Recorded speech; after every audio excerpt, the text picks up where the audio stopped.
अस्सलाम वालेकुम दोस्तों जी, लाहौरी अब 2020 में एक दफा फिर खुशामदीद।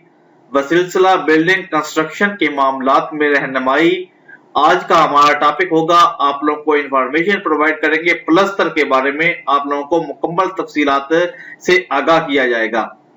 सबसे पहली बात तो यह है कि प्लस्तर करने से पहले दीवारों को आप लोगों ने अच्छी तरह पानी लगाकर तर कर लेना है, क्योंकि सबसे पहले जो मेन चीज है कि अगर आप लोगों ने अपने घर की दीवारों के ऊपर प्लस्तर करना है तो आप लोगों ने क्या करना है, सबसे पहले आप लोगों ने अपने घर की दीवारों को अच्छी तरह जनाब उसके ऊपर पानी लगा लेना है। एक्चुअली ये होता क्या है कि हम लोग इसकी तरफ ज्यादा ध्यान नहीं देते और प्लस्तर करवाने से पहले हम लोग ठीक है पानी लगाते हैं, लेकिन उस हिसाब से हम लोग पानी नहीं लगवाते जिस हिसाब से हम लोग को पानी जो है वो लगवाना चाहिए। तो इसलिए बेहतर है कि आप लोग जब प्लस्तर करवाने लगे तो आप लोगों ने अच्छी तरह अपनी दीवारों को जो है वो तर कर लेना है, अच्छी तरह पानी जो उनको लगा लेना है। और इससे मेन चीज, इससे पहले भी एक चीज है कि प्लस्तर करने से पहले आप लोगों ने क्या करना है कि बिजली के जो पाइप्स वगैरह हैं उनका काम आप लोगों ने सबसे पहले करवा लेना है और उसके बाद आप लोगों ने प्लस्तर जो है वो करवाना है। क्योंकि एक्चुअली होता क्या है कि जो अनपढ़ लोग होते हैं या जो अनाड़ी लोग होते हैं इस फील्ड के अंदर, वो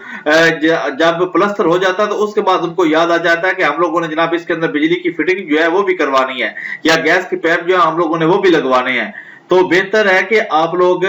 जब से पहले प्लस्तर करवाने से पहले लाजम आप लोग बिजली की वायरिंग या आप लोगों ने जो सुई गैस की पाइप की वायरिंग जो है वो करवानी है वो सबसे पहले करवा लें, ताकि उसके बाद दीवारों को काटना ना पड़े और उसके ऊपर आप लोग प्लस्तर जो है वो करवा दें। इसके अलावा अगर आप लोगों ने प्लस्तर करवाना है तो अगर आप लोगों ने घर की बैरूनी दीवार है उसको प्लस्तर करना है, यानी कि बाहर वाली जो दीवार है उसको अगर आप लोगों ने प्लस्तर करना है तो उसके लिए आप लोगों को 1/4 का मिसाला जो है वो रखना पड़ेगा। और अगर आप लोगों ने अंदर वाली दीवार को प्लस्तर करना है तो उसके लिए आप लोगों को 1/5 की रेशियो के हिसाब से आप लोगों को जो मिसाला है रखना पड़ेगा। 1 मतलब 1 तगारी सीमेंट की और 4 मतलब 4 तगारी रेत की, और अंदर के लिए 1 तगारी सीमेंट की और 5 तगारी रेत की। इस रेशियो के हिसाब से आप लोगों ने काम करना है और ये सबसे अच्छी रेशियो जो है वो कंस्ट्रक्शन लाइन के अंदर इस वक्त पाई जाती है। इसके अलावा अगर आप लोगों ने प्लस्तर करना है तो आप लोगों ने जो रेत इस्तेमाल करनी है वो बिल्कुल बारीक जो रेत है उसको आप लोगों ने इस्तेमाल करना है। हल्की सी भी मोटी रेत आप लोगों ने प्लस्तर के अंदर आप लोगों ने इस्तेमाल नहीं करनी। इसके अलावा प्लस्तर की जो आइडियल मोटाई होती है वो आधी इंच से लेकर 1 इंच तक होती है। आधी इंच से 1 इंच तक जो प्लस्तर की आइडियल चुनाई होती है, जो आइडियल प्लस्तर जिसको आप लोग कह सकते हैं अपने घर की दीवारों के लिए, वो सबसे आइडियल आधी इंच से 1 इंच तक की जो मोटाई है वो हो सकती है। ठीक है, अगर आप लोग इससे ज्यादा 1.5 इंच वाला प्लस्तर जो है वो करना चाहते हैं तो उसके लिए आप लोगों को सबसे पहले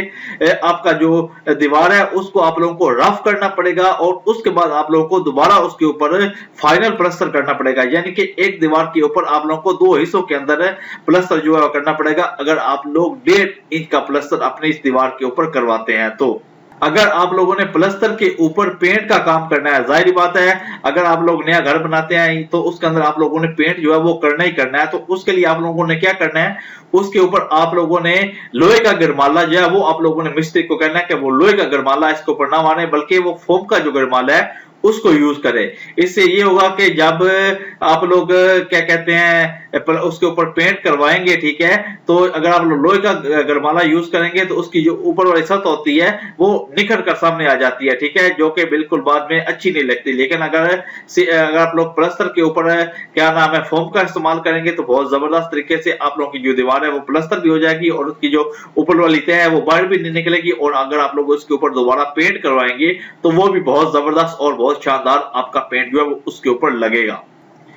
आप लोगों को एक और इंफॉर्मेशन प्रोवाइड कर देते हैं, जिस जगह कंक्रीट और चुनाई का जोड़ हो वहां पर आप लोगों ने अगर प्लस्तर करना है, ठीक है, तो आप लोगों ने क्या करना है, लोहे की हल्की सी बारीक सी जाली उधर लगा देनी है। इससे ये होगा कि जो क्रैक्स वगैरह होते हैं वो उस दीवार के अंदर या उस प्लस्तर के अंदर आप लोगों को देखने को फिर नहीं मिलेंगे। अगर जिस वक्त आप लोगों का प्लस्तर हो जाए तो उसके बाद आप लोगों का काम क्या है कि कम से कम 4 से 5 दिन तक आप लोगों ने लगातार उसके ऊपर पानी लगाना है। ये बहुत अहम चीज है जिसे हम लोग इग्नोर कर देते हैं और ज्यादा से ज्यादा एक दिन पानी लगाकर हम लोग थक जाते हैं, क्योंकि पानी का ठेका मिस्त्री का उसके अंदर जो है वो शामिल नहीं होता। तो जो मालिक मकान होता है वो स्टार्टिंग के अंदर तो एक दिन पानी लगा लेता है, लेकिन आहिस्ता आहिस्ता वो इसकी तरफ तवज्जो नहीं देता। लेकिन आप लोगों ने क्या करना है, जब आप लोगों ने प्लस्तर करवा लेना तो उसके बाद कम से कम 4 से 5 दिन तक आप लोगों ने लगातार उसके ऊपर पानी लगाना है। फिर आप लोग देखेंगे कि आपका जो प्लस्तर है वो कितनी देर तक दायम रहेगा।